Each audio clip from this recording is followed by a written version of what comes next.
కేసీఆర్ మనం ఏమనుకున్నామే, అబ్బా ఏ ఇంత గొప్ప లేకుండా మేము అనుకున్నాం. కానీ మనిషి నైజం ఎప్పుడు తెలుస్తుంది? నమస్తే సంబంధాలు వందలు ఉంటాయి, కానీ ఆపరేషన్ ఆరోగ్య సంబంధం కొన్ని ఉంటాయి. అవునా? మనం ఏమంటే ఊళ్ళో అంతా నమస్తే ఉంటాం. అప్పుడు అబ్బా ఇంతమంది నమస్తే పడదు, ఇంకోసారి ఎన్నికలు లేవో చూస్తాను. ఇక్కడ కేసీఆర్ గారు తెలంగాణ ఉద్యమంలో ఏం మాట్లాడారో చూసి నాడు నేడు నేను చదువుకో, కానీ ఒక రెండు దుర్మార్గం జరిగిపోతుంది. ఒక దుర్మార్గం నేనమే అధికారమై మనం నిరసన చేస్తాము. కేసీఆర్ గారు తప్పులు చూసి, కేసీఆర్ గారు దుర్మార్గం చూసి, కేసీఆర్ ఇన్ఎఫిషియన్సీతో, కేసీఆర్ చాతవంతంతో ఇవాళ ఆ నెపాన్ని భారతీయ జనతా పార్టీలో పెట్టే ప్రయత్నం చేస్తున్నాడు. నాకు తెలిసి పొద్దున అంటున్నారు, కానీ ఇవాళ జరుగుతున్న పర్వాలంటే దొంగే దొంగ అని అరుస్తున్నాడు. చేస్తున్న తప్పు కేసీఆర్ని, నెడుతున్న నెప్పుడు భారతీయ జనతా పార్టీని. దీని మీద మనం ప్రజలు తీసుకున్న ప్రసక్తి లేదు. అవన్నీ మీకు ఏంటి కూడా తెలుసు. రెండవది గ్రామాలలో మనం చూస్తున్న అంశం. మంత్రి అంటాడు 1 కిలో కంటే ఒక బస్తా కట్ చేద్దాడు. గ్రామాల పోతే 3 కిలోలు, 4 కిలోలు, చివరికి 5 కిలోలు, అంటే ఒక క్వింటల్కి 1200 కిలోలు కట్ చేశాడు. 1200 కిలోలు కట్ చేశాడు. నేను ఇక్కడ మనం ఎందుకు తప్పుడుతున్నా అంటే, ఎప్పుడు కూడా ఏం జరుగుతుందో స్టడీ చేసి మన ప్రజలకు ఎడ్యుకేట్ చేయకపోతే వాళ్ళు చెప్పిన మాట నిజంగా ఆస్కారం ఉంటుంది. అది పోవాలంటే నాకు తెలిసి కొంతమందికి కొన్ని నచ్చదు, కానీ ముఖం మీద చెప్పగలిగే వాడే గుర్తుపడి ముఖం మీద చెప్పండి. కానీ ఆ ముఖం మీద చెప్పడం నాకు ఇష్టం లేదు, ఎవరికి ఇష్టం లేదు, కానీ తప్పకుండా చెప్పాలి. సాటిగా చెప్పాలి. గుర్తుపెట్టుకోండి. మద్దరిచ్చేవాడు నాయకుడు కాదు, గుర్తుపెట్టుకో. మాయ చేసేవాడు కాదు, గుర్తుపెట్టుకో. చెప్పగలిగేవాడు మాత్రమే మన వెళ్ళి విషయం నుంచి మర్చిపోకండి. ఇది కాదు, ఏ స్థాయిలో కాస్తారు చెప్పడం వినాలి, కానీ అవసరానికి మాత్రమే గుర్తుపెట్టుకోండి. అక్కర్లేదు గురించి ఆత్మైపోతుంది, మంచిది కాదు. చెప్పుడు మాట్లాడటం మంచిది కాదు. వినడం తప్పరా, కానీ ఏది వినడం వదిలి దేని మీద స్పందించాలో వాళ్ళు స్పందించు, కానీ అక్కరాని కూడా ఇది ఆగమైపోతే కంచి చేతులు లేదు. ఈ ఎంపీటీసీ పోతున్నారంటే అదే తప్పు, ఈ ఎమ్మెల్యే పోతున్నారంటే అంటే తన కోసం మీరు ఆలోచించకుండా ఒక మండల స్థాయిలో, జిల్లా స్థాయిలో కింద కార్యకర్తల అవసరాలు కానీ వాళ్ళకు ఉన్నటువంటి క్షేత్రాలను పోటీ చేసే సందర్భంలో నేను కనుక పట్టించుకోకపోతే నీ గురించి కూడా పట్టించుకునే ఆస్కారం ఉంటుంది, గుర్తుపెట్టుకోండి. కాబట్టి మీరు జిల్లా స్థాయి నాయకులుగా కింది స్థాయిలో ఆ వార్డు స్థాయిలో కావచ్చు, గ్రామ స్థాయిలో కావచ్చు, ఎంపీటీసీ స్థాయిలో కావచ్చు, అలాంటి నాయకత్వాన్ని ప్రోత్సహించే కదా వాళ్ళని మనం ఎంకరేజ్ చేసి ముందు తీసుకుని అక్కడ ఉందని చెప్పి నేను విజ్ఞప్తి చేస్తాను. ఇది నిరంతరంగా చేసిన పని. మనం డీల్ చేసేది మనుషులతో డీల్ చేస్తాం, మన వస్తువులతో డీల్ చేయాలి. మనుషులతో డీల్ చేయాలంటే ఎంత కష్టం అంటే, మనం అనుకుంటే ఊళ్ళలో ఒక సామెత ఉంటుంది, పుల్లేక ఒక గుణం జిమ్మకు రుచి అంటారు. ఒక్కొక్క మనిషి ఒక్కొక్క రకం ఆస్కారం అంటారు. The toughest job of goal నాకు తెలిసి ప్రపంచంలో అతి కష్టమైన పని ఏంటంటే రాజకీయం అంటాను నేను. సర్వాధికారాలను ప్రజలకి ఉంటాయని చెప్పి భావిస్తున్నాం. వాళ్ళ ద్వారా ఎన్నుకోబడ్డ ప్రభుత్వాలు కేవలం కాపాడదారులు మాత్రమే, వాళ్ళ కస్టమర్స్ మాత్రమే అని చెప్పి మనం భావిస్తున్నాం. అదంతా కనుమరుగైపోయి నేనే రాజును, నేనే చక్రవర్తిని, నేనే ముఖ్యమంత్రిని, నేనేం చేసినా చెల్లుబాటు ఒక దుర్మార్గమైన పద్ధతిని మనం ఎంచుకుంటుంది. ఇది అంతం కావాలంటే ఖచ్చితంగా ఇక్కడ ఎగరాల్సిన జెండా కాషాయ జెండా మాత్రమే చేయాలి.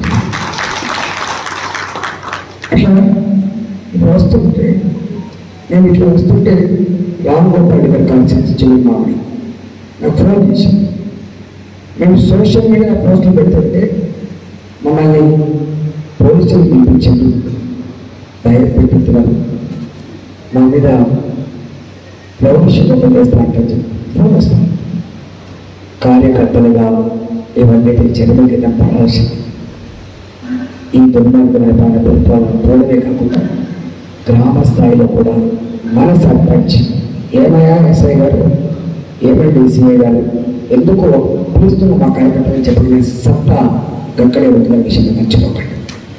ఇవాళ గ్రామాలలో గ్రామ సర్పంచులు కావచ్చు, మండలంలో మన ఎంపీలు కావచ్చు, జడ్పీటీసీలు కావచ్చు, జడ్పీలు కావచ్చు, పట్టణాల్లో మన కౌన్సిల్ కావచ్చు, కార్పొరేట్లు కావచ్చు, మన చైర్మన్ కావచ్చు, మేయర్ కావచ్చు, ఇవన్నీ ఈ అధికారం మాత్రమే ఇలాంటి దుర్మార్గాల అంతానికి కారణమైన విషయం మర్చిపోతాయి.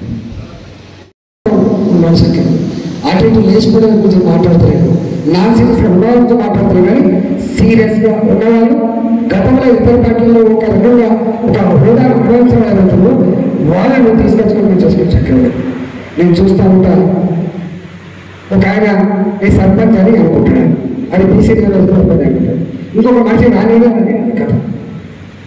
ఎవరు సర్పంచ్ అయితే తర్వాత కానీ అందరినీ తీసుకొచ్చుకోవడం సర్పంచ్ అంటే ఆస్కారం ఉంటుంది. అది ఎమ్మెల్యేగా పంపిస్తుంది, అది ఎంపీగా పంపిస్తుంది. మనం ఎప్పుడు కూడా మనమే ఉంటామని చెప్పే భావన మాత్రం తప్పు. నేను వ్యక్తిగతంగా నమ్ముతా, నీ కెపాసిటీ ఉన్ననాడు ఎంతమంది వచ్చినా కూడా నువ్వే గొప్పగా ఉండే ఆస్కారం ఉంటుంది. కానీ నీ కెపాసిటీ లేకుండా నువ్వు గొప్పవాడిగా ఉండాలి మాత్రం ఇది పాసిబుల్ గుర్తుపెట్టుకోండి. తాత్కాలికంగా ఉండొచ్చు, పర్మనెంట్ మాత్రం ఉండే ఆస్కారం లేదు, పర్మనెంట్ మాత్రం ఉండే ఆస్కారం. కాబట్టి దయచేసి నాయకులు తెచ్చుకుంటాము, గ్రామ స్థాయిలో మండల స్థాయిలో నాయకులు తెచ్చుకున్నప్పుడు ఎక్కడా ప్రతిబంధకంగా ఉండకండి, ఎక్కడ ప్రతిబంధకంగా ఉండకండి. మీరు ఎప్పుడైనా చూడండి, మన చీరల ఇప్పుడు నీళ్ళు ఉంటాయి, మీరు చూడండి, అవి ఏ రకంగా ఉంటాయో ఒకసారి చూడండి. రేపు జూన్ మాసం తర్వాత జూలై మాసం తర్వాత కొత్త నీళ్ళు వస్తాయి. ఆ నీళ్ళు ఒకసారి చూడండి, ఈ నీళ్ళు ఒకసారి చూడండి. ఇవేమో నీళ్ళు రంగుంటాయి, అవేమో మురికి రంగుంటాయి, మురికి రంగుంటాయి. ఎందుకుంటాయి? ఇవి పాత నీళ్ళు, కొత్త నీళ్ళు. పార్టీలో కూడా కాబట్టి మనం ప్రజల ఇళ్లలోకి వచ్చి పనిచేయమని చెప్పి కోరితే అసహించుకునేవాడు లీడర్ కాదు, ఖచ్చితంగా పట్టించుకునే ప్రయత్నం చేయమని చెప్పి కోరుతున్నాం. నాలుగో మాట, మీరు చేసే పని సరిపోయినప్పుడు పార్టీ ఉంటుంది. ఎస్ ఈ పెన్షన్ సమస్య నా ఊళ్ళో వచ్చింది, నీ ఊళ్ళో వచ్చింది, ఈ ఊళ్ళో వచ్చింది, మొత్తం పోదామా అని చెప్పి మళ్ళీ ఆఫీస్ మొత్తం కట్టబడుకుందాం దంగా చేస్తాం. ఎప్పుడు ఇరవై బాగుంటుంది. అధికారంలో ఉన్నవాడికేమో వాడు బయట చేసుకొని సంపాదించుకోవాలి కాబట్టి బయలుదేరుతుంది. అధికారంలో లేని వాడికేమో ఐక్యత ఉంటుంది.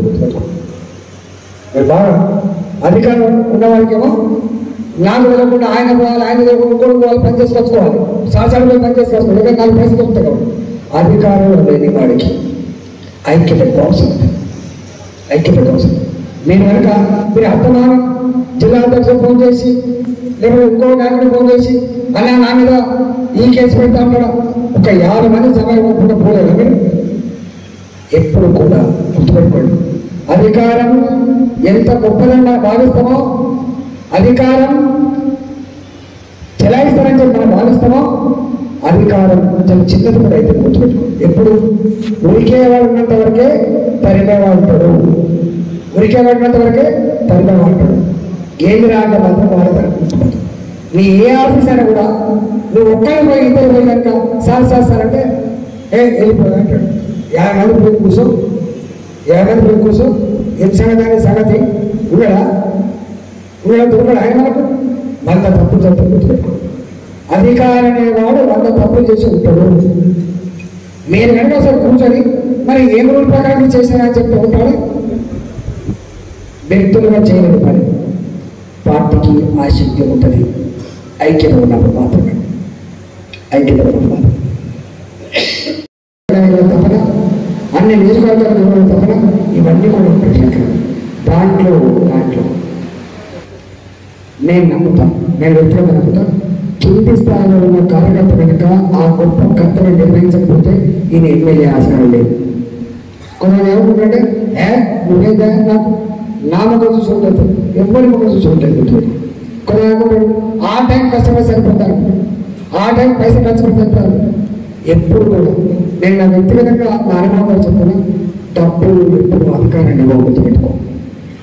డబ్బులు అధికారాన్ని ఇవ్వ, దౌర్జన్యం తాత్కాలికంగా ఎక్కుతుంది కానీ అధికారం ఇవ్వదు.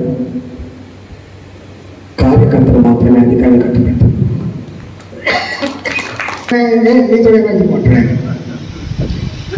ఒక్కొక్క గ్రామంలో ఒక సర్పంచ్గా పోటీ చేస్తే ఏమీ లేకపోయినా కూడా తల 2,000 రూపాయలు 3,000 రూపాయలు జమ చేసుకొని పార్టీని గెలిపించాలి, జెండాను గెలిపించాలి, చెప్పినట్టుతో గెలిపిస్తే గెలిచిన పిల్లలు మొదలుపెట్టింది కథ. గెలుస్తాడు కానీ మళ్ళీ నిలబడి గుర్తుపెట్టుకో. ఆ గెలిచిన అభ్యర్థి కనుక మీ వల్ల నేను గెలిచినటువంటి భావన వ్యక్తం చేయడమే కాదు, దాని కొత్తలో కొత్త ఆచరిస్తే కనుక తప్పకుండా 4 కాలం పాటు నాయకుడు ఉంటాడు. కానీ ఉండేకేదాకా ఓడమల్లప్ప, ఉండేకేదాకా ఓడమల్లప్పలాగా ఈ కింద 1,000 రూపాయలు 2,000 రూపాయలు కష్టపడి రాత్రులక పగలక ఎంత కష్టపడతాం నాకు తెలుసు. వారం రోజుల పాటు 10 రూపాయలు సర్పంచ్ ఎన్నికలు వాడి ఎన్నికలు కలిస్తే ఈయన రాత్రిపూట దొరుకుతాడా, రాత్రిపూట పోతాడు. ఈయన 4 గంటలకు దొరుకుతాడు, 4 గంటలకు పోతాడు. మధ్యాహ్నం దొరుకుతాడా, మధ్యాహ్నం పోతాడు. వాళ్ళు చివరికి ఏమంటాడు, ఏతం పోవాలి లాక్కువాడు కన్నీ సరిపోతాం. అంటే నీ అవసరానికి ఈ కార్యకర్తలు పట్టుకొని నువ్వు ఆ ఇంట్లో ఎప్పుడుంటావో వాళ్ళు చూసుకొని గట్టిపోయి నువ్వు ఓటేడుతావు, ఓటేసి గెలిపించుకుంటావు. కానీ గెలిచిన తర్వాత మాత్రం ఈ గెలిపించడానికి మగజుడు ఓట్లు వేసి ప్రజల మగజుడు నాయకుడు ఉండే ఆస్కారం. అందుకని నేను వినమ్రంగా విజ్ఞప్తి చేస్తున్నా, ఏ నాయకుడు అయితే నాకు మా గురువే కానీ చెప్తే బాగా అనిపిస్తుంది. వాళ్ళు ఒక్క మాట మాత్రం బాగా నచ్చింది నాకు. ఒక నాయకుడిగా మొట్టమొదటిగా గెలిచిన తర్వాత ఓడిపోవడంతో నిర్ణయించుకునేది ఆయన చేతుల్లో ఉంటుంది, గెలవాలని నిర్ణయించుకునేది ఆయన చేతిలో ఉంటుంది అంటాడు. ఎస్, నేను నమ్ముతాను. ఒక్క మనిషిని సెలెక్ట్ చేస్తే 19 మందిలో విజ్ఞత ఉన్న వాళ్ళు లోపల గురుకుంటపోవచ్చు, విజ్ఞత లేని వాళ్ళు తొమ్మిది పూచిపోతారు. నీకు ఏమేమంటే జిల్లా నీ సంగతి చెప్తే నీకు లాభాల కలిసిపోతాడు. ఎందుకు ఏం మాట్లాడుతున్నట్టే గంత టఫెస్ట్ జాబ్. కాబట్టి మనం కష్టం లేకుండా, ఇందులో ఒదుడుకులు లేకుండా, ఇందులో వైరుధ్యాలు లేకుండా, ఇందులో కుట్రలు లేకుండా రాజకీయం ఉండేటువంటి ఆస్కారం లేదు. కానీ మనందరి ఆలోచన, మనందరి ఎజెండా, మనందరి కర్తవ్యం జెండాను గెలిపించుకునే ఎజెండా. శత్రు పార్టీతో కొట్లాడతాం మనం, కానీ మన పార్టీలో కొట్లాడతాం మనం. మన కొట్లాట జెండాను గెలిపించుకునే కొట్లాట ఉంటుంది, మన కొట్లాట కలిసిమెలిసి ప్రయాణించే కొట్లాట ఉంటుంది, మన కొట్లాట ప్రజలకు నచ్చే విధంగా కొట్లాట ఉండాలి. ఎప్పుడు కూడా ప్రజలు కొట్లాటలు ఇష్టపడాలి, కానీ ఏ కొట్లాటలు ఇష్టపడతాం? వాళ్ళ కోసం ఒక న్యాయమైన నిర్ణయం తీసుకోవడంలో, వాళ్ళ కోసం ఒక మంచి పనిచేసే విషయంలో మీరు కనుక దర్శన పెడితే మిమ్మల్ని ధర్మాత్మకంగా నెత్తికెత్తుకుంటారు. కానీ వాళ్ళకు విరుద్ధమైనటువంటి పద్ధతులు మీరు కొట్లాడుకుంటే కనుక వీళ్ళే కొట్లాడుతున్నారు, మనకేం చేస్తారు సేవ అంటే పద్ధతిలో మనని పక్కకు నేటువంటి ఆస్కారం గుర్తుపెట్టుకోండి. We are the leaders. మనం ప్రజలకి నాయకత్వం వహించేవాళ్ళం. ప్రజల సమస్యలు పరిష్కరించే మనం, ప్రజలకు సమస్య వచ్చినప్పుడు దానికి ఒక పరిష్కార మార్గం చూపే మనం, ఆ సమస్యలో చిక్కుబడిపోతున్నటువంటి బాధ్యత నాయకుడుగా మేమే ఉండాలని చెప్పి మనం చేస్తాం. ఎప్పటివరకైతే ఆ క్యారెక్టర్ని, ఆ కర్తవ్యాన్ని నీ భుజాల మీద వేసుకోలేవు, నువ్వు ప్రజలకు విశ్వాసం కలిగించలేవు, ప్రజల్లో వినోదం కాదు. కాబట్టి దయచేసి నేను మళ్ళీ ఎప్పుడు కూడా రాజకీయ నాయకులు చాలా మంది చెప్తా ఉంటాం, రాజకీయాల్లో హత్యలు ఉండవు, ఆత్మహత్యలు మాత్రం ఉంటాయి. నీ రాతని నీ రాసుకుంటూ గుర్తుపెట్టుకో. నీ స్థానం ఎక్కడ ఉన్నావు, కార్యాచరణతో నువ్వు ఆచరిస్తే తప్పకుండా గెలిచిన గుణంతో అనేకం ఉంటాయి. లేదంటే చాలామంది పదవులకు వస్తారు, పదవి చీలిపోతారు. కొద్దిమంది మాత్రమే శాశ్వత ప్రజాబద్ధంగా ఉంటారు. ఎంత గొప్ప పదవి అనేది ఇంపార్టెంట్ కాదు ఇక్కడ. ఎంత గొప్పగా ప్రజాబద్ధంలో చోటు సంపాదించడం ఇంపార్టెంట్ గుర్తుపెట్టుకోండి. చాలా మంది మనం చూస్తాం 170%, 80% ఇవాళ వాళ్ళు గెలుస్తారు, మళ్ళీ కనుమరుగైపోతారు. కొద్దిమంది మాత్రం పడినటువంటి ఆస్కారం ఉంటుంది. కొద్దిమంది మాత్రం పడినటువంటి ఆస్కారం ఉంటుంది. మనం ఆచరించవలసింది, ఆలోచించవలసింది. ఆ పరిపాలన విధానం ఎందుకు తెలుస్తున్నదో, వాళ్ళు ఆచరించే మార్గం ఏంటో తప్పకుండా నేర్చుకునే ప్రయత్నం చేయాలి, దాన్ని ఆచరించే ప్రయత్నం చేయాలి. అప్పుడే మనం గెలుస్తాం. మన ద్వారా పార్టీ గెలిచిన ఆస్కారం ఉంటున్న విషయం మర్చిపోకండి. ఇవాళ ఏ పని చేసినా కూడా మనం ఆ రాజకీయ కోణంలో ఎజెండాను మాత్రం తూచా తప్పకుండా ఆచరించమని చెప్పి కోరుతున్నాం. మనం జంగమైన మాత్రం కాదు, మనం పొలిటికల్ లీడర్ విషయాన్ని మర్చిపోదని చెప్పి కోరుతున్నాం కదా. రెండవ అంశం, ఇవాళ నేను మా కృష్ణారెడ్డి గారికి సూచన చేస్తున్నాను. మేము కూడా ఇక్కడ ఈ క్షేత్రంలో ఉన్నవాళ్ళుగా జిల్లా కమిటీలు మనకు భద్రతలు ఉంటాయి, మనకి ఎంత సంఖ్య ఉన్నట్టు ఉంటాయి. కానీ ఒక్కొక్కసారి పార్టీ ఎదురాలినప్పుడు అనేక మంది ఇతర పార్టీ నుంచి ఇవాళ తప్పకుండా మన పార్టీలోకి ఇతర పార్టీ లాగా రాకుండా పూర్తి స్థాయిలో మనం వెలిసేటువంటి ఆస్కారం ఇప్పటికైతే లేదు. కాబట్టి అనేక పార్టీలలో 15 సంవత్సరాలు 20 సంవత్సరాలు వివిధ హోదాల్లో పనిచేసిన నాయకులు ఉంటారు. వాళ్ళు నీ దగ్గర రాగానే జీవో కాదు వాళ్ళ వాల్యూ, వాళ్ళ వాల్యూ అక్కడి అనుభవాన్ని యాడ్ చేసుకొని, అక్కడ ఉన్న అనుభవాన్ని యాడ్ చేసుకొని తప్పకుండా వాళ్ళు పికప్ చేసుకొని ఇట్లాంటి మీటింగ్లో ఇంకా మీరు ఎక్స్ట్రా మెంబర్స్ మీరు ఏ పేరు పెడుతున్నారు గౌరవ సభ్యులను లేకపోతే ప్రత్యేక ఆహ్వానం తీసుకొని ఒక కొంత సైజులో మనం ఎట్లా మీటింగ్ పెట్టుకుంటాం. కాబట్టి మన నాయకత్వంతో కూడా మనం ఇతరులకు కూడా చార్జ్ చేసుకునే ఆస్కారం ఉంటుందని చెప్పి నేను మనం చేస్తాను. రాజకీయ పార్టీగా ప్రజలకు సర్వీస్ అందించకపోతే మనం అనుకున్నటువంటి ఆశయం నెరవేరేటువంటి ఆస్కారం లేదు. కాబట్టి భారతీయ జనతా పార్టీగా ఖచ్చితంగా ప్రజలు ఇవాళ ఏ బాధలు ఏ సమస్యలు ఎదుర్కొంటున్నారో ఆ సమస్యల పరిష్కారానికి మంచి వాళ్ళు కోరిన వాళ్ళు నచ్చిన పరిపాలన అందించడానికి భారతీయ జనతా పార్టీ స్థాయి బూత్ స్థాయి నుంచి మొదలుపెట్టి వార్డు నుంచి మొదలుపెట్టి మనం గెలిస్తేనే అవన్నీ ఫుల్ఫిల్ చేయగలిగే ఆస్కారం అవుతుందని మన ఇద్దరి ఆలోచన. నాకు తెలిసి నాకు ఎవరికి పెంచింది ఇంతకుముందే అన్న స్వామి మాట చెప్పాను. నాకు తెలిసి ఎల్కే అద్వానీ గారు ఈ దేశంలో ఒక రథయాత్ర చేసింది. కాశ్మీర్ నుంచి మొదలుపెట్టి కన్యాకుమారి వరకు. వారప్పుడు ఈ దేశంలో 370 ఆర్టికల్ రద్దు చేయాలి, ఈ దేశంలో ఆనాడు కూల్చివేయబడ్డ నా రామ మందిరం నిర్మాణం చేయాలి, ఇలాంటి అనేక అంశాల మీద వారు ఉద్యమం చేశారు. ఎన్ని సంవత్సరాల మేనిఫెస్టోలో పెట్టినా, ఎన్ని ఉద్యమాలు చేసినా కానీ భారతీయ జనతా పార్టీ నరేంద్ర మోడీ గారి ఆధ్వర్యంలో ఈ దేశంలో అధికారం చేపట్టిన తర్వాత ఇవాళ 370 ఆర్టికల్ రద్దు చేయడం కావచ్చు, ఇవాళ త్రివర్ణ తలా పేరిట ఆ మహిళల్ని హింసించే పద్ధతికి జనగీతం పాడవచ్చు, అదేవిధంగా అయోధ్య రామమందిర నిర్మాణం కావచ్చు, ఇవన్నీ కూడా అవుతుంది. కారణం ఇవాళ మనం ఈ దేశంలో అధికారం చేపట్టలేదు కాబట్టి అది సాధ్యమైన విషయం మనం మర్చిపోవద్దు. ఇవాళ ఈ రాష్ట్రంలో కూడా మన ప్రతినిత్యం కొట్లాడుతున్నాం. ఢిల్లీ నుంచి పెద్దలు వచ్చినా మనం మాట్లాడినా ఒకటే మాట్లాడుకుంటున్నాం.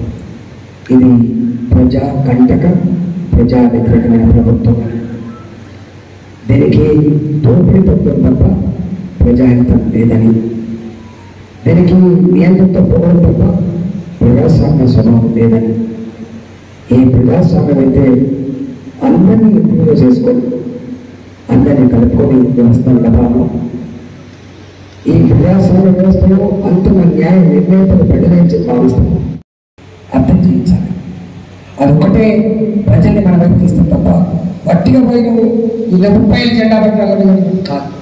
ఎంత మంచి అవకాశం ఇస్తుందంటే నిజంగా చెప్పాలంటే కేసీఆర్ గారు చేసిన తప్పులు 101, కానీ ఇప్పటికి కూడా చలమరైతున్న నాయకుల్లాగా కేసీఆర్తో ఎవరు పెట్టుకోలేడు. కేసీఆర్ మాటలకు ఎవరు తట్టుకోలేడు. కేసీఆర్ తప్పునైనా ఎఫెక్ట్ చెప్పగలడు, మెప్పునైనా ఎఫెక్ట్ చెప్పగలడు. ఈ భావన ఇది పౌరశకం. నాకు తెలిసి కరీంనగర్ జిల్లా గురించి నాకు గొప్ప చెప్తుంది. ఎందుకు అంటే చైతన్యానికి మారిపోయిన కరీంనగర్. పక్క జిల్లా కూడా ఉందనుకో, కానీ ఇది సైలెంట్ కూడా కథ చేస్తుంది. కరీంనగర్ జిల్లా ఎక్కడ మాట్లాడాలి, సైలెంట్ కూడా కథ చేస్తుంది.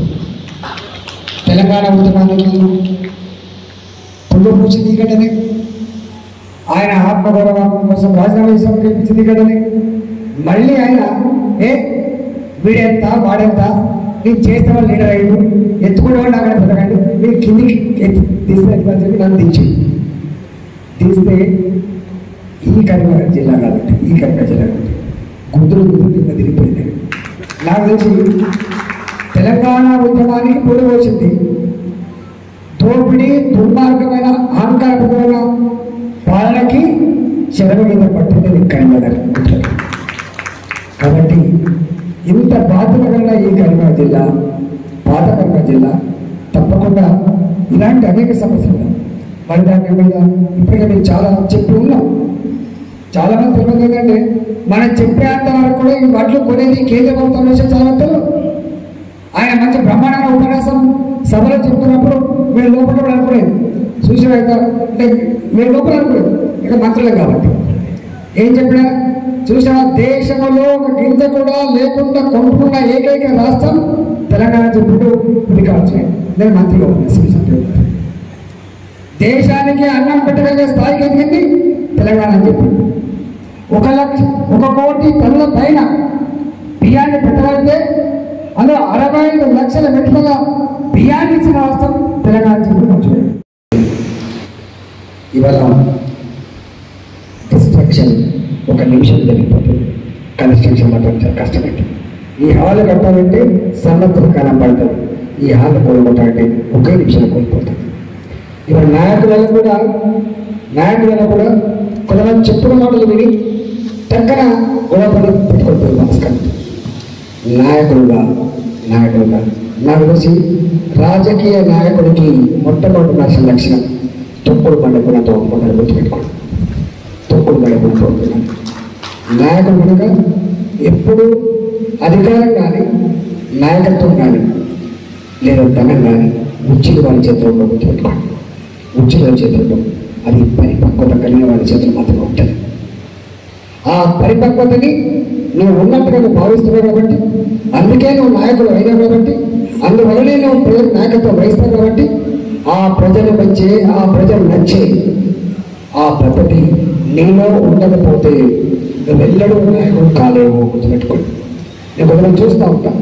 ఆయన ఏ పార్టీ అయినా కావచ్చు కాక గెలుస్తూనే ఉంటాడు. ఆయన ఒకటే పార్టీలో ఉండొచ్చు కాక 30 జెండా పట్టచ్చు కాక, కానీ గెలవడాయన. కానీ నాకు ఆలోచన చేసుకోండి. ప్రజల మెప్పు పొందడం, ప్రజల దగ్గర స్థానం సంపాదించడం ఒక ఆర్ట్. నాయకుడు అనేవాడు గుర్తుపెట్టుకోండి. ఒక్కొక్కసారి మనం చూస్తూ ఉంటాం, భారతీయ జనతా పార్టీ పెద్ద సంఖ్యలో ఎమ్మెల్యేలు గెలవకపోవచ్చు, పెద్ద సంఖ్యలో ఎంపీలు గెలవకపోవచ్చు, పార్టీ పరమైన సపోర్ట్ లేకపోవచ్చు, కానీ 2 సార్లు 3 సార్లు గ్రామ సర్పంచ్ ఎన్నికలు భారతీయ జనతా పార్టీ నాయకులు చూస్తాం. మనం ఎక్కడ లేకపోయినా ఒక్క దగ్గరనే ఎంపీటీసీ గెలిచిన సందర్భాలు ఉంటాయి. మనం ఒక్క దగ్గరే ఎంపీ గెలిచిన సందర్భాలు ఉంటాయి. దానికి కారణం పార్టీ కాదు, జెండా కాదు, తన వ్యక్తిగత కృషి. అంటే అర్థం ఏంటంటే వ్యక్తులుగా ఎవరు కావడం అక్కడక్కడ మనకు కనపడతాం. కానీ వ్యవస్థలో రిజల్ట్ రావాలంటే పార్టీ పరంగా చెందిన సాధ్యపడటానికి మన కళ్ళలో కనపడతాం సాధ్యపడి. అందువల్ల మనం ఇవాళ అక్కడక్కడ మనమే సర్పంచ్ అవుతాం కదా, మనమే డిప్యూటీస్ అవుతాం కదా, నేనైతే ఎమ్మెల్యే అవుతాం కదా కాకుండా మొత్తం కనుక లేకపోతే ఆ శక్తి వచ్చేట్లు ఆస్కారం లేదు. ఒక సర్పంచ్ గెలిచి ఏం చేసింది పార్టీగా, ఒక ఎమ్మెల్యే గెలిస్తే 5.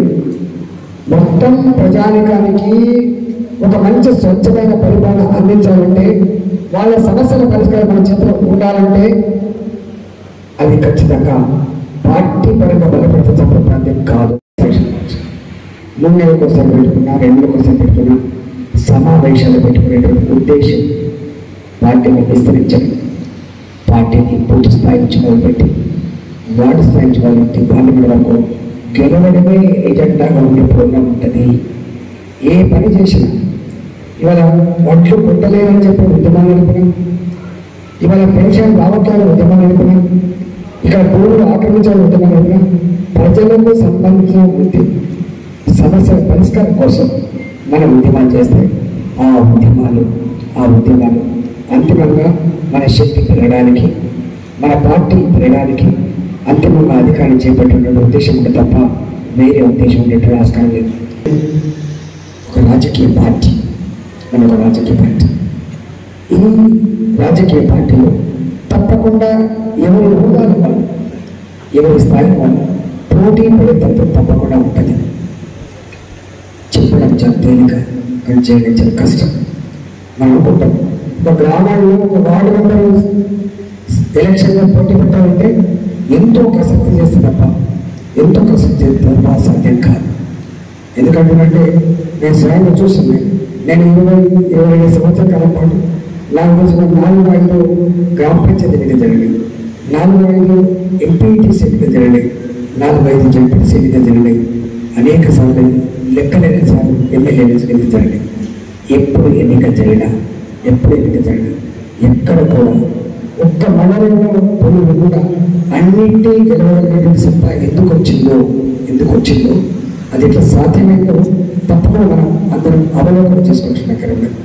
అంటే ఎంత కసక్తి చేస్తే తప్ప, ఎంత మెటీరియల్స్గా ప్లాన్ చేస్తే తప్ప, ప్రజల ఆమోదం పొందిన వ్యక్తిని లేబెడితే తప్ప, వాళ్ళ ముందు పెడితే తప్ప అది సాధ్యం కాని విషయం తెలుసు.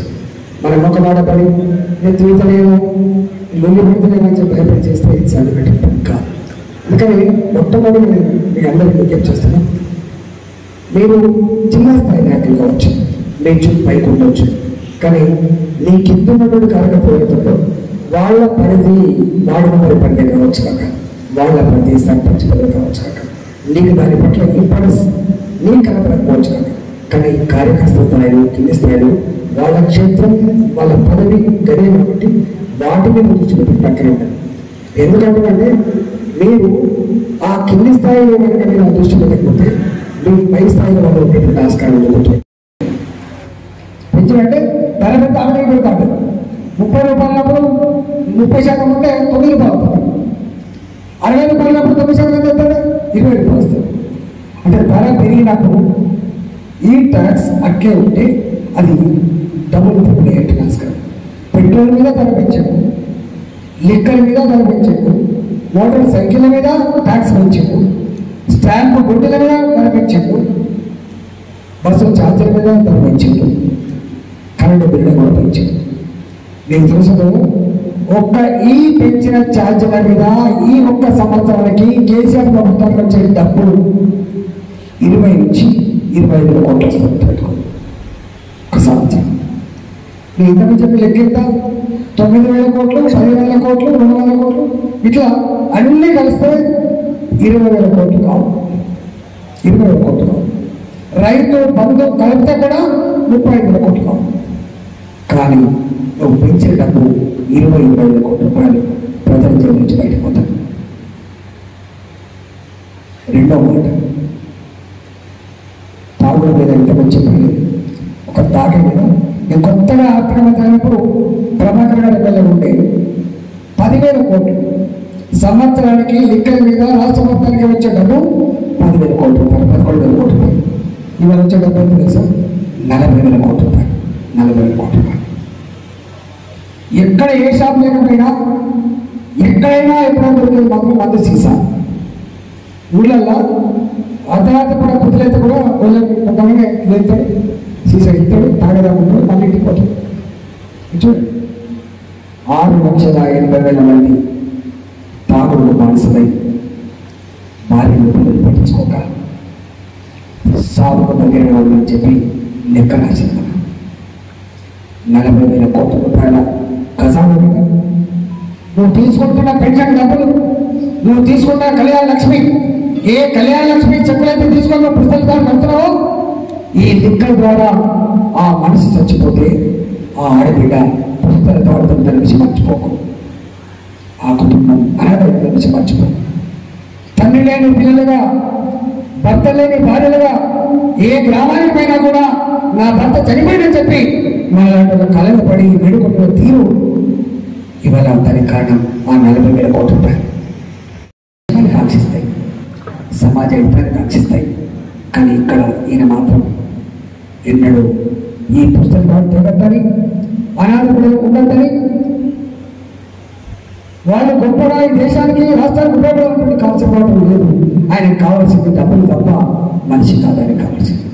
దీన్ని ఇట్లా అవగాహన చేస్తుంది మనం చెప్పుకోవడం చాలా. నేను మీ అందరికీ వినమ్రంగా చేసే విజ్ఞప్తి ఏంటంటే పొలిటికల్ లీడర్గా ఎప్పటికప్పుడు అప్డేట్ కావాలి. పొలిటికల్ లీడర్గా ఎప్పటికప్పుడు శోధక శక్తిగా ఉండాలి. పొలిటికల్ లీడర్గా ప్రజలకి మార్గదర్శనం చేయాలి. అది మాత్రమే నిలబెడుతుంది, అది మాత్రమే తీసుకుంటాం తప్ప మన వృత్తిగా ఎన్ని సంవత్సరాలు తిరిగినా, ఎన్ని సంవత్సరాలు కష్టపడ్డా ఫలితం రాదు. కాబట్టి దయచేసి ఇంకా అనేక విషయాల పట్ల రాబోయే కాలంలో మనం మాట్లాడుతున్నాం. కానీ మేము మళ్ళీ చెప్తున్నా, మనం రాబోయే కాలంలో ఎగిరే జెండా భారతీయ జనతా పార్టీ జెండా బాధ్యతపట్లేదు. దాని కారణం కాంగ్రెస్ పార్టీ అది అక్కడ ఎగిరితే ఇక్కడ ఎగురుతుంది, అక్కడ ఆరిపోయింది, ఢిల్లీలో ఆరిపోయింది, ఇక్కడ ఎదిగే ఆస్కారం లేదు. ఆయన ఏం మాట్లాడుతున్నా చూసి. రెండవది, టీఆర్ఎస్ పార్టీ ఇంటి ప్రజాధికారం ఆస్కారం ఉన్నది మనమే. ప్రజలంతా మనమే చూస్తున్నారు, ప్రజలంతా మనమే చూస్తున్నారు. మనం దాన్ని అందిపుచ్చుకోవాల్సిన సత్తా ఉండాలి. విశ్వాసం కలిగించి ధైర్యాన్ని నింపి మేము నాయకత్వం వహిస్తాం, మీ వెంట ఉంటామని విశ్వాసాన్ని కల్పించాల్సిన బాధ్యత భారతీయ పార్టీ కార్యకర్తల నాయకులు ఉంది. అది మన విజయదాన్ని నడిపించాల్సిన. మీరు అనుకుంటారు సాధ్యమవుతుందా అంటారు. వాళ్ళు ఏమి బూత్ కమిటీ సక్రలేదు, మీకు పార్టీ సక్రలేదు, మీకు ఎక్కడైనా అక్కడ పట్టమని పరిమితిగా ఉంటాం. కట్టే ఉంటుంది. ఎన్టీ రామారావు పార్టీ కట్టే ఉంది. ప్రళయంలోకి వచ్చింది. ఇవాళ కూడా దేశంలో నరేంద్ర మోడీ గారి నాయకత్వంలో ఈ రాష్ట్రంలో భారతీయ జనతా పార్టీ గెలవాలని చెప్పి భావిస్తున్నాడు. కాబట్టి దాన్ని మనకు కేంద్ర ప్రభుత్వం అండ ఉన్నది. రేపు రాష్ట్రం ముందుకు నడవాలంటే వాళ్ళ సపోర్ట్ అక్కడ ఉన్నది. మూడవది, వీళ్ళకి గెలిపిస్తే నిలబడతారు, కొట్లాడుతున్న భావన ఉంది. కాబట్టి ఇవాళ భారతీయ జనతా పార్టీకి అనేక రకాల అవకాశాలు ఉన్నాయి. కాబట్టి ఇవాళ మనం వాళ్ళకు విశ్వాసం కలిగించేటువంటి గురుతరమైన బాధ్యత మేము భుజాలు చెప్పి భావిస్తున్నాం. కాబట్టి తప్పకుండా మీరు ఈ కరీంనగర్ జిల్లాలో ముందు వరుసలో నిలిచి అందరికీ ఆదర్శవంతం చెప్పి మనం చేస్తాం. ఈ టీడీపీ నుంచి వచ్చిన బీజేపీ, ఇది టీఆర్ఎస్ వచ్చిన బీజేపీ, ఇది కాంగ్రెస్ వచ్చిన బీజేపీ ఉంటుంది. గుర్తుపెట్టాలి. ఎక్కడ చూడండి, మళ్ళీ ఇంకా ఖచ్చితంగా ఏమైతుంది, ఈ కాంగ్రెస్ నుంచి వచ్చే ఒక గుర్తు పెడతారు, టీఆర్ఎస్ నుంచి వచ్చిన ఒక గుర్తు పెడతారు, టీడీపీ నుంచి వచ్చే ఒక గుర్తు పెడతారు. మీరు చూసే సరే, టీఆర్ఎస్ పార్టీ ఒక పార్టీగా లేదు. కాబట్టి టీఆర్ఎస్ పార్టీ అన్ని పార్టీల నాయకులు వచ్చిన తర్వాత ఏర్పడ్డ ఒక సమయం. కాబట్టి అది సమస్య కనబడి ఇక్కడ మనది కూడా ఇవాళ హ్యాపీని ఇవాళ రాబోయే కాలంలో గొప్ప శక్తిగా ఎదిగే పార్టీ అని భావిస్తున్నాం. కాబట్టి అనేక పార్టీలతో వచ్చే అవసరం ఉంటుంది. ఈ పార్టీలో ఆ రకమైన ధోరణి కొనసాగుతుంది. ఆ ధోరణి తాత్కాలిక మాత్రం ఉండాలి. మండల స్థాయి లీడర్షిప్, జిల్లా స్థాయిలో ఉన్న లీడర్షిప్ ఇలాంటి వైరుధ్యాలని, ఇలాంటి పోకడల్ని అరికట్టగలిగినటువంటి పద్ధతి నిరంతరం కొనసాగాలి. నాయకత్వం చేసిన మొట్టమొదటి బాధ్యత కార్యకర్తలను కనుక ఐక్యంగా ఉంచగలిగితే, కార్యకర్తలలో నేను ఉత్సాహాన్ని ఇవ్వగలిగితే ఆ కార్యకర్తలే పనిచేస్తాం తప్ప ఒక జిల్లా అధ్యక్షుడు పనిచేసే అవసరం లేదు, ఒక ఈటయాన్ని పనిచేసే అవసరం లేదు. మనం డ్యూటీ డిశ్చార్జ్ చేస్తూ ఉండాలి. వాళ్ళు సైనికులకు పనిచేస్తున్నారు. కమాండర్ ఒకరు ప్రయత్నం ఒక ఆర్మీ జనరల్ కదా కింద సైనికులు.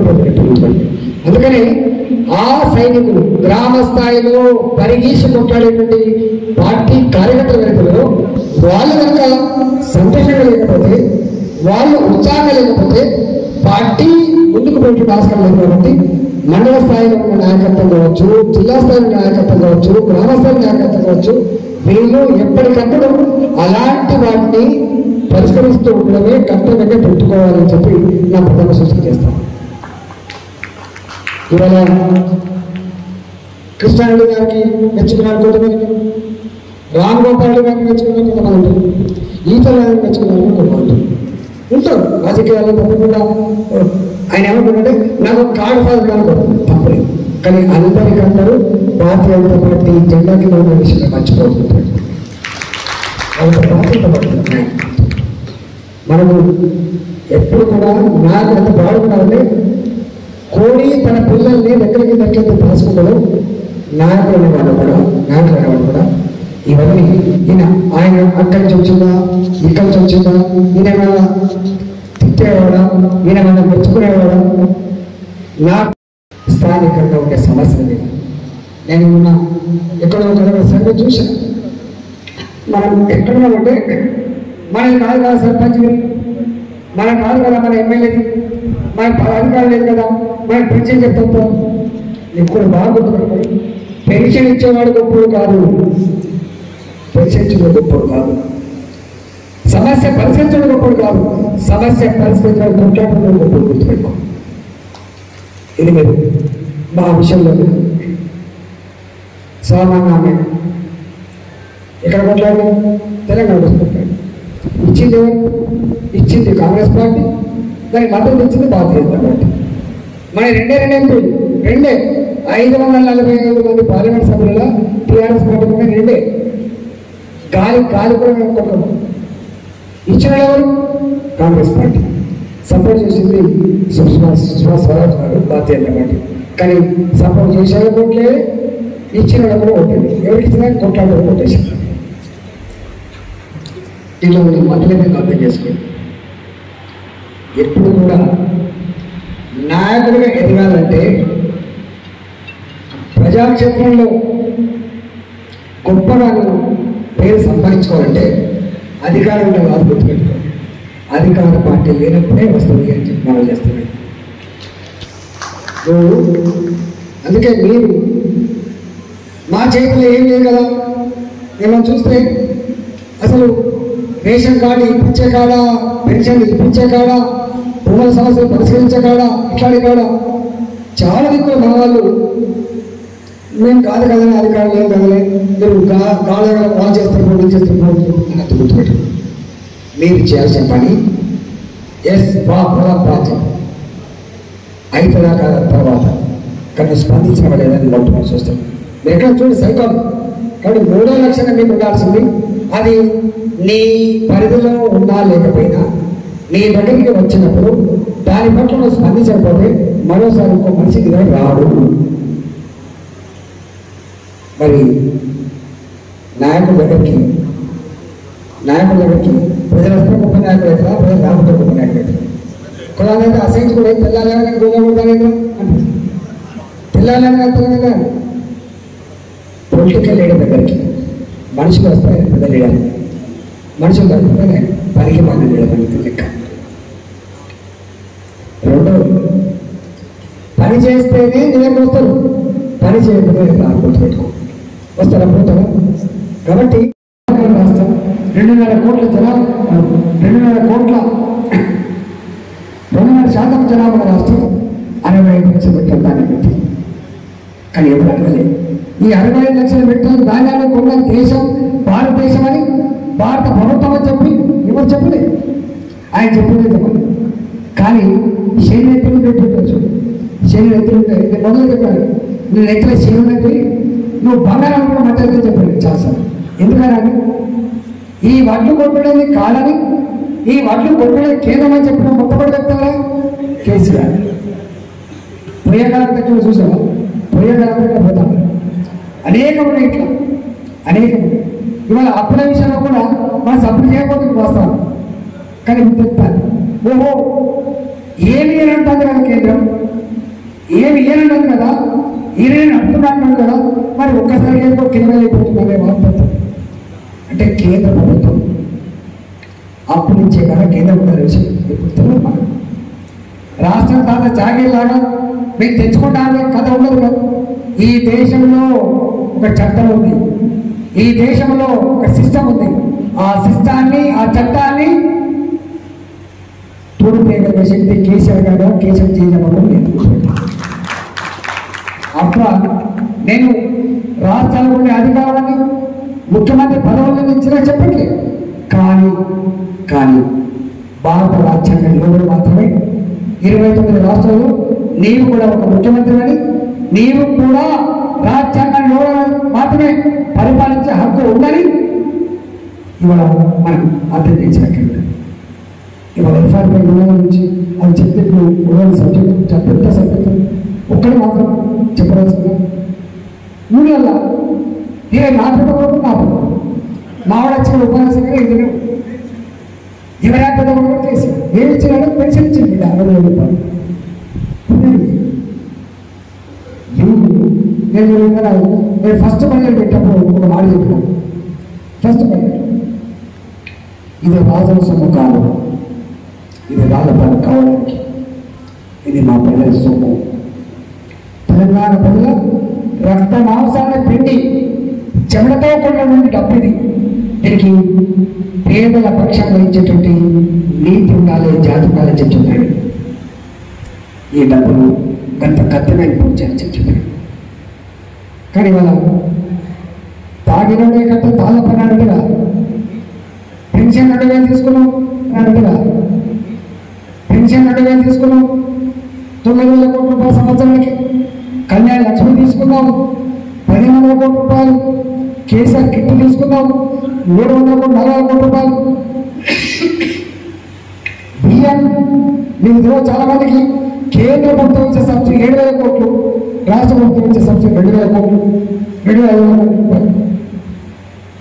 ఇవన్నీ ఎవరిస్తున్నట్టు ఏం చెప్తారో ఉండాలి, కేసీఆర్ ఇస్తాను. అవును, కానీ నేను ఏం చేసిందే కరెంటు బిల్లు పెంచాను.